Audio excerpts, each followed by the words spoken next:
For a long moment, the man with the deep voice, a monstrous black figure astride an equally monstrous black horse, sits unmoving. Staring at me, maybe, though I can't see his face in the dark. Sleet stings my face, and I shut my eyes against it. I'm shivering helplessly, conscious that my white nightdress is probably soaked to transparency. The deep-voiced man grunts. She looks like a drowned woad rat.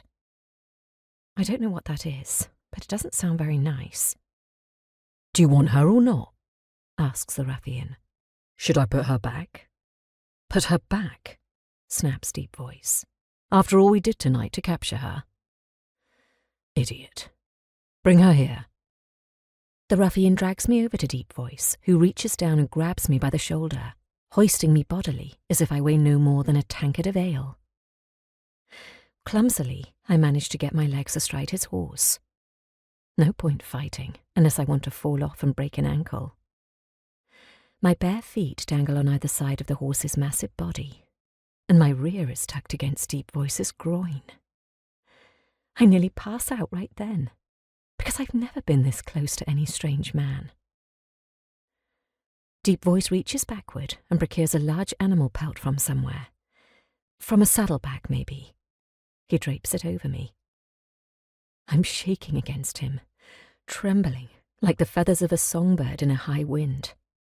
He is a boulder at my back, all armour and thick hides, and his two great arms are like walls on either side, holding the reins, hemming me in.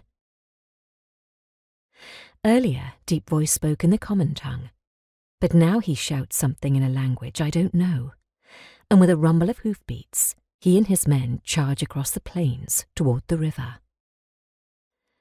I'm being carried away from the only home I've ever known, the place I've rarely left in all my 23 years. When I did leave, it was with my family, and we were always headed south or west.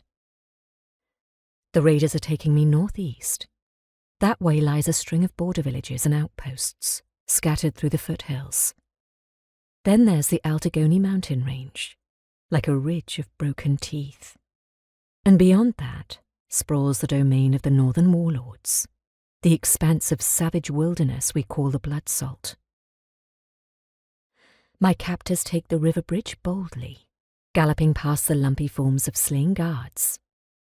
They killed their way into the heart of my father's territory, and now they're racing back out of it the same way they entered, which means their primary objective was to kidnap me.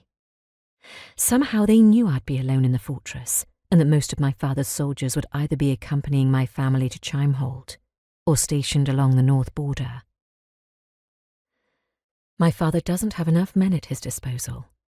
They're stretched thin along the north line, barely able to keep out the raiders. That's why my marriage to Harville is so important. Maybe these men know that, and maybe that's why they're trying to prevent the wedding.